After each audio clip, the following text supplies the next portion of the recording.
And Drug Administration is cracking down on vaping and e-cigarette policies. This week, the agency called teenage vaping an epidemic. The agency issued warning letters and fines to companies that are illegally selling e-cigarette products to minors. The crackdown is the largest coordinated enforcement in the FDA's history. Channel 3's Kate Smith spoke with health officials about their efforts to keep e-cigs out of the hands of minors. The FDA issued 1,300 warning letters to companies urging them to stop selling e-cigs to teens or face being shut down.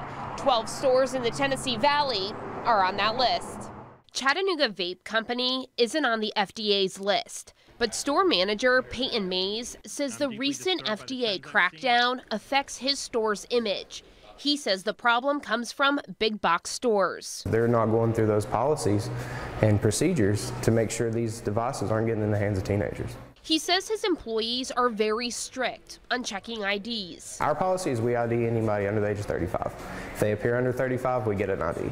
The FDA reports more than 2 million middle school, high school, and college students use the battery-powered device to heat liquid-based nicotine into an inhalable vapor. It will cause significant problems with them having addiction, and then there's also a very high probability of going to regular cigarettes. Studies show kids have a higher risk of heart and other health issues when they begin using any nicotine product. It also causes problems with attention and learning in them as they continue to develop.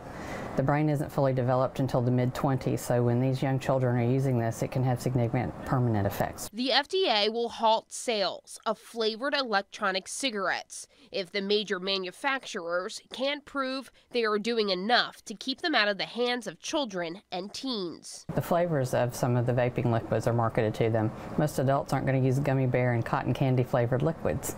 These devices are relatively new to the market. There's no long-term studies about how they will affect your health, but doctors and vapors want to see positive change come from the FDA's initiative. Maybe if they're not as tempting and not as prevalent, they won't be tempted to use them. Teens to not vape or smoke or dip or have any of those options available.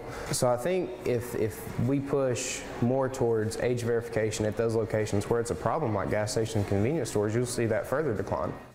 The Undercover Blitz is part of the Youth Tobacco Prevention Plan. Organizers say they will continue to find ways to prevent teenagers from using e-cigarettes. Reporting in Chattanooga, Kate Smith, Channel 3 Eyewitness News.